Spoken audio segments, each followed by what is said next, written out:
I think black business is really important for the black community because that's the repository of wealth and economic betterment. And without that, the black community continues to lag behind. If I certainly take the view that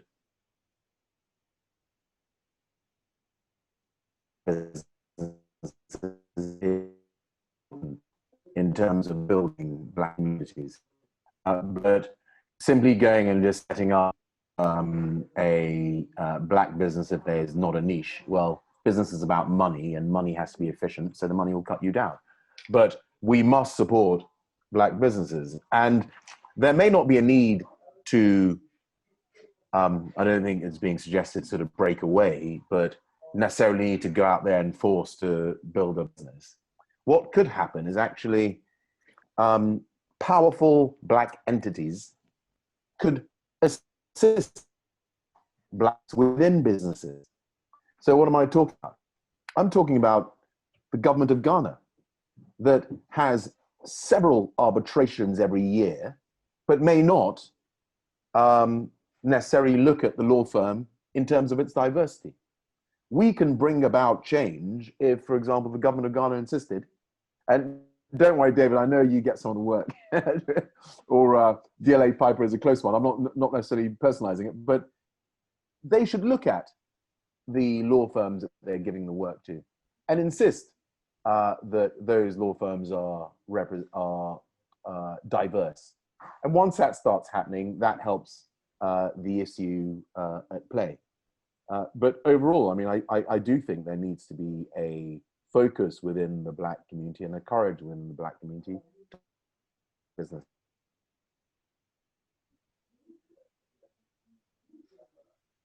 Thank you very much. So just to change it up a little bit, just to talk about your careers personally, has your experience of inclusion or diversity shaped your career in any way? And that's to anyone on the panel.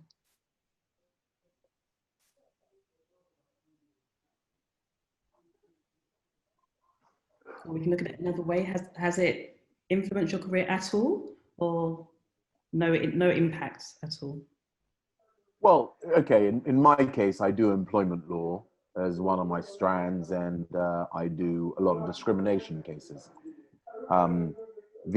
What's the impact on that? The impact on that is that there is a sense of gratification when in an employment tribunal you get a good result for a client as well, I suppose, who has said he or she has been discriminated against, knowing how difficult it is on evidence to prove that discrimination in the tribunal. And so in that sense, there is a sense of satisfaction that comes with that type of work. But certainly at the bar, I mean, the bar can be looked at as being a hospital full of doctors who can tell you what's wrong with you, but no nurses to care for you. And so in that sense, everyone sort of cracks on with their own lives. And I'm not sure that diversity within that set has influenced me that much. Thank you very much. Again, if you're not talking, can you please go on mute? Thank you. So just also a reminder, if you want to ask any questions, please post them in the chat. We have 19 minutes now, so please let me know if you have any questions. A question for, again, anyone on the panel. As a young lawyer coming up into the industry, what advice would you have given yourself back then when you were starting?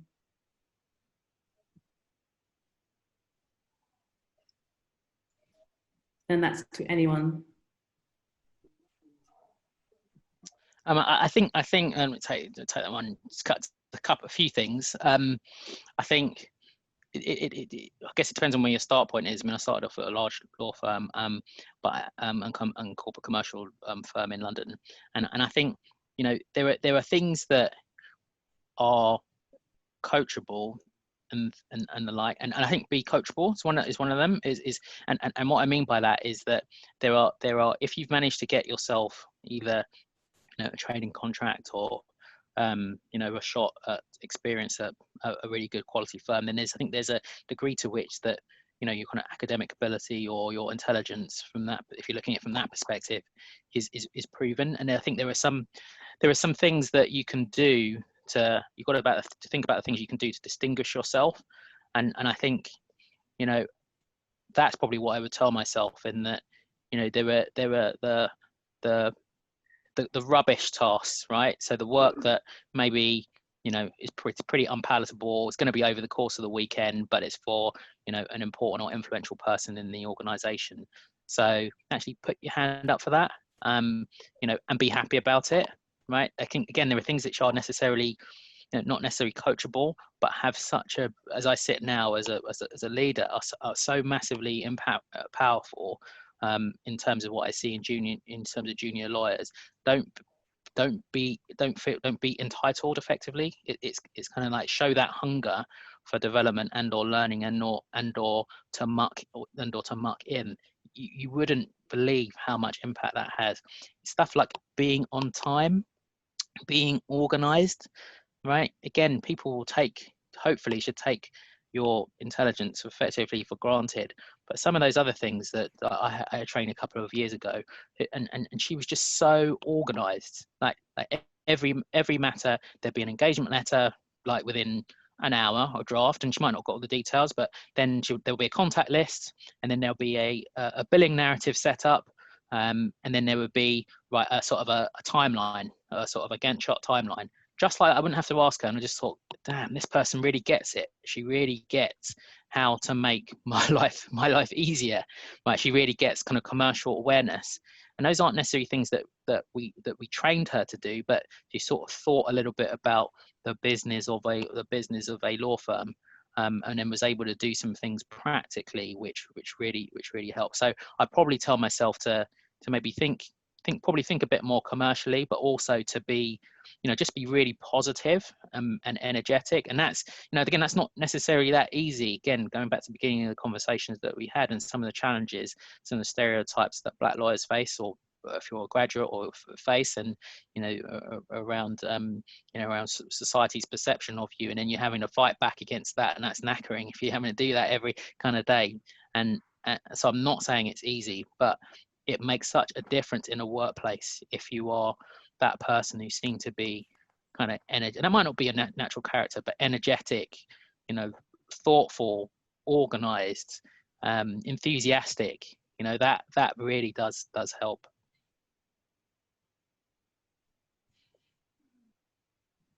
Thank you, David. How about Michelle? Would you like to also answer that question, please? My path was, I didn't go by the traditional sort of, if I can call it traditional, I didn't do a training contract. I didn't go to a law firm. I went straight in-house on what happened to be an internship that then developed into an analyst position, and I stayed on. And the advice, if I was almost like a letter to your younger self, I would probably say, be more confident to myself, that my environment was different. My environment was an investment bank, and being very junior in an investment bank in a trade and legal team. And there was this nervousness that I had, because you're just like, I don't know anything that these guys do. These words they're throwing around, I have to learn it, which was fine. But this huge trade and floor, there was a nervousness that it took a while to get over. And I had the head of the team was this guy who actually he used to be in the British Army. I don't know how he ended up at Goldman as a lawyer, but he would sort of walk through the floor with his head really high, and he would literally walk past me and, Michelle, look up, head up. And I was just like, who is this man? Why does he keep picking on me? But he could tell, because I almost wanted to be in a corner and not seen. And I'm not that shy, but at that time, just getting into that environment, there was a shyness, there was a slight feel like I didn't belong there.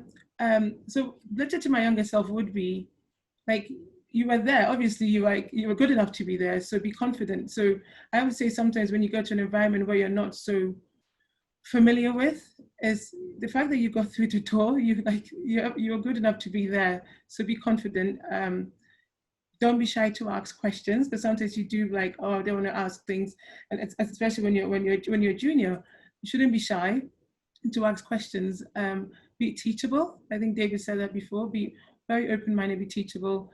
And also sometimes flexibility, because my career path wasn't conventional. It wasn't either a law firm, then you went in-house. It was always in-house, two different types of in-house. So that flexibility and embracing opportunities as they came along. Me sat out here in New York was meant to be a 6-month short work trip, and then another door opened. I thought, okay, I'll go for it. I'll try this. So I think being flexible, being open-minded can go a long way, because sometimes we do have this view of, oh, I want to do it this way, and it has to be this and this and that. If it doesn't fit in that path, then, oh my God, this is going to go wrong. And of course, as I did training contract applications, I didn't get some of them. I thought, oh, well, if that doesn't work, God, what am I going to do?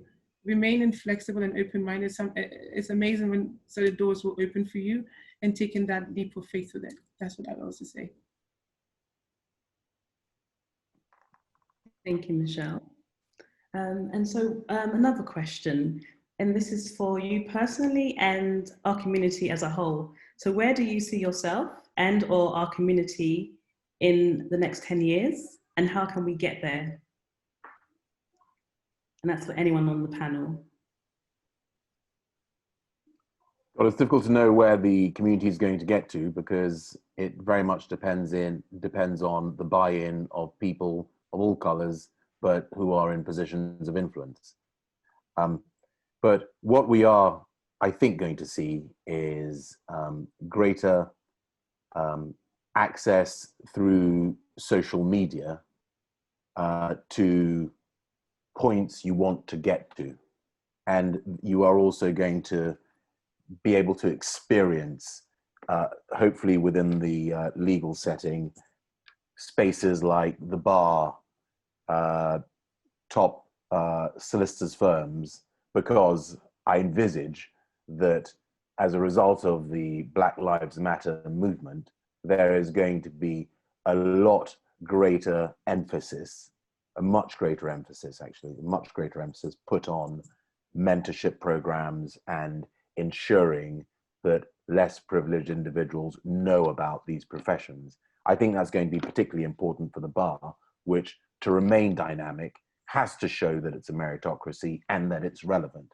And increasingly, as we move along in a world in which we're going to see an upturn in terms of the power structure, moving away closer to China than the American Anglo-Saxon model, there's going to be, hopefully, West Africa is going to come on stream in a big way, if not in terms of our population and our retail. There's going to have to be closer reconciliation with the Black community, and I think they're going to have to be greater presence right through organizations in the UK for them to even benefit from some of the areas of, frankly, commerce that they want to move into. In terms of personally, I think everything. I mean, become a judge, become a silk, continue to reach out and ask questions of life, because life is short, right? And so whilst we can sit on topics like this one, time passes. And so ultimately there's also the big question of what you want to do outside life in terms of helping the perceptions of people, be it, in my case, the perception that I seek to work on within the arbitration space, on the idea that a Ghanaian law firm can't handle the entire arbitration, but we need to come hand in hand with one of the Magic Circle firms. These are all matters that we're going to be working towards. And I think it's going to get better, but it may not get as good as we want it to get.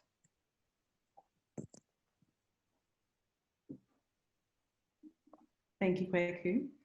We have a question in the comments from Janelle. She wanted advice from the panel on finding law-related opportunities during the lockdown that we're currently experiencing. And also, if you are an aspiring lawyer at this time, what would you help to achieve that dream?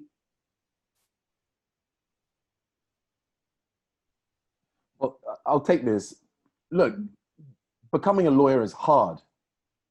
It's not easy, and it's not meant to be easy. This is not to discourage anyone, but that's just how it has been set up. So if you want to get in, you're okay. If you form part of the cream who have first-class degrees from universities, have always been top of the class, you're going to have no difficulty. But if, like me, you fall into that meaty middle, you've got to hustle. You've got to get down, and industry is what's going to get you through hard work. If you think you're just going to sit on the sidelines and have something fall in your lap, particularly during the lockdown, it's just completely misguided, because this is a competitive profession, not by virtue of the rewards that you can get, but also it goes without saying that to qualify as a lawyer, increasingly so, particularly as a barrister, I mean, even 2-2s are difficult to come into the profession with. And we all know that essentially a grade at university is very much depends on how much industry you put into your course and all sorts of other features, and don't necessarily, and that degree doesn't necessarily reflect your intellectual ability. But you must, if you want to become a lawyer, you've got to work hard. You've got to roll your sleeves up, and mirroring all the points that have been made in terms of what makes you a success. It's industry, it's no complaints, and just getting on with it, because no one in a stressful environment likes someone who complains too much, even if the complaints are valid. I'll add to that, and I'm really sorry, guys. I'll have to drop off in 5 minutes to jump on something for work. But what I was going to say in terms of sort of some practical things that, especially during the lockdown, what I've also seen people do and friends, students do. So it is hard, and I can't even imagine trying to find a job in this environment. It's like, it's tough. And companies are making cuts. A lot of companies are freezing hires. You can't hire new people. What I can say is that within your network, if there are people you can reach out to, it doesn't necessarily have to be the formal internship that you've got, but it could be like a 1 day, 2 day, almost online Zoom shadowing thing with someone who is a lawyer. Something that you can also put on your resume to show that, oh, you know what, even during this period, I reached out to maybe David. David's a partner at this firm. This is his background. I managed to spend, maybe David was able to find time for me and give me like 2 days in his time just to explain, if David's firm allows that, to do that with him. I'm not saying it's easy, but it shows some proactivity. It shows that, okay, despite everything that's going on, and despite how challenging it is, you're not sort of sat at home waiting. I had a guy reached out to a colleague in London, asking for his daughter who's 16 at home, and she's loves mathematics and engineering and stuff. So he I don't know how he found out details. That, oh, you guys work in an investment firm, you have a quant business. This is my daughter's 16, but she's interested in stuff like that. Can you have a Zoom call with her? So we did. It was like, it took us half an hour, and there wasn't much we could do for her. Like, I'm a lawyer and my friend's in compliance, but like, okay, well then this person in our quant team, we'll see if we can get him to speak to you for half an hour. Nothing may come out of it, but then she's had that half an hour to speak to somebody who works at Man in a quant team about what the role and what it will be to work there. And people are generally are gracious with their time. Everyone's super busy, but people will make that 20 minute, that 15 minutes. So I would say maybe we can, if in terms of that, you can start with that. Look to your network, reach out to people. It can be just a Zoom coffee, just have a conversation. And I think, and I've seen people, and I'm using that example because I've had people do that. And it's like 20 minutes, just have a conversation, how is it going? Oh, then you think of someone and you connect them, oh, speak to this other person. Because I know their team does this work. You may not be able to get anything out of it, but it gives you a leg in the door. You start talking to people. So when things do open up, they may have you in mind. So that's my sort of 5 cents on just what I think you can also do in this period. Thank you very much, Michelle, and thank you for your time. I realize that you have to drop off, so thank you so much. Thank you for having me. Thank you. Bye. Bye. Bye. So we have 4 minutes. I'm just going to ask one question to David and then we'll wrap up. So my question is in regards to Africa. So Kweku, you mentioned Africa and the growth of Africa. We have lots of lawyers from Ghana, Ghanaian descent, Nigerian descent. How do we get a piece of that pie? the legal work that is about to come about in Africa? Well, I mean, I don't think I'm the person to answer that question, because a large part of what I do doesn't actually touch the African continent. So a large part of what I do covers the UK, Western Europe. I'd say 80% of what I do in restructuring is probably the UK and Western Europe now. Then the other part is then made up of probably a little bit of sub-Saharan Africa, not North Africa, not Francophone Africa, and a little bit of Eastern and Southeastern Eastern Europe. And again, it just goes to a thematic that I would say, in that, you know, just because we are people of Ghanaian descent largely on this call does not mean that you have to be the Ghana person or you have to be the Africa person. I don't think you need to. That is something in your background which can be an advantage, definitely, in terms of your connectivity to a client or a community or a particular work stream on the like. But don't you can dream of being a corporate lawyer doing the biggest M&A transactions in London. That's not a bad thing. You can do that. But you have to negotiate the pathway to getting to yourself into that position, which might not be as well illuminated as your connectivity to Ghana and to West Africa. So again, you know, how do we get that bigger part of that? I think Kweku is probably in a better position to answer that, in terms of what he commented on around you know, whether he has to pair up with a Magic Circle firm for the biggest arbitrations which come out of Ghana or out of West Africa or out of the African continent generally. But what I would say is that, again, you know, think about, and this is to some of the comments in the chat, think about the way that you make your own buying decisions, right? And what inspires you to make your buying decisions. When you need to buy something important, where do you go to? And I'm not preloading that. I'm just saying, if you need to buy something important, where do you go to, and why do you go to that place, right? Because I think, you know, if we are, and I think the thematic in the chat is that if we are to build our own businesses, economies, professional services firms, and the like, you know, those features will need to resonate through those institutions. They cannot exist simply by virtue of being a black owned or having a black proprietor. Those common thematics, because again, you see the way that other communities are successful in their business endeavors. It's not just through selling widgets and or products to their own communities. The customer base is huge and wide. And so when we go about building that, and I don't think anybody was suggesting, when we go about building that, you know, it's about kind of economic power. Where does economic power lie at the moment? Well, it's pretty diverse, and it flows beyond our communities. So when we're building that, we cannot simply look to our own communities. But I'm gonna shamelessly hand this over to Kweku in terms of how we win a bigger piece of the pie of the work that may be coming out of the African continent. Well, if you want a bigger piece of the legal work coming out of, I think Africa is too wide a word, right? Because we've got too broad a massive continent and all that kind of stuff. But let me focus on sub-Saharan Africa. You've got the English-based common law system, and that sits alongside the Code Civil, which is the French system. Get out there and qualify. I mean, if you're Ghanaian, we have the post-call course here in Ghana. I think can be done in a year. There may be some sort of the usual administrative difficulties in terms of coordinating that from abroad with the law school here. And yes, there's a bit of, it's not a smooth sailing process, the usual hiccups that come, unfortunately, with admin here in Ghana. But qualify, find yourself in a position where you also have something to offer Ghana. Because bear in mind, I mean, Ghana has a stack of lawyers onshore.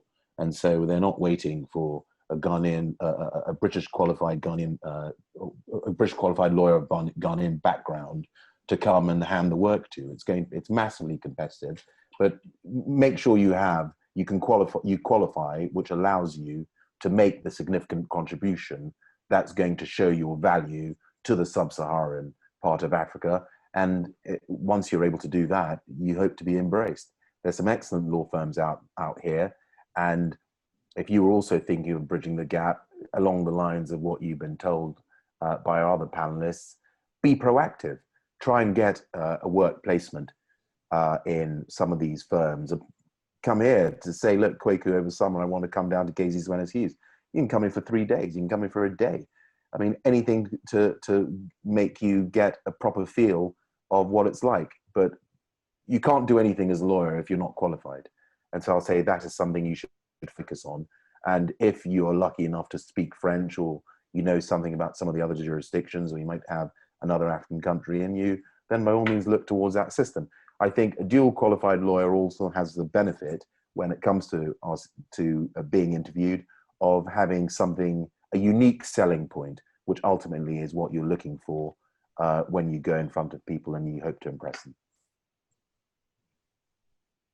Thank you very much, Kweku. And so we've come to the end of our discussion. Thank you very much to our panel. Thank you, David. Thank you, Kweku and Michelle. Thank you. Thank you, Stephanie, for putting this together. If you would like to be part of BGLU, our Instagram is BGLU_global. On Facebook, you can find us at British Ghanaian Lawyers Union. And also the details of our email are on the chat. And so thank you again to everyone. I'm wishing you a great evening or afternoon, depending on where you are. Thanks again. Take care all. Thank you very much. Thank you. Bye-bye. Thanks, everyone. Bye. Thanks. Thanks.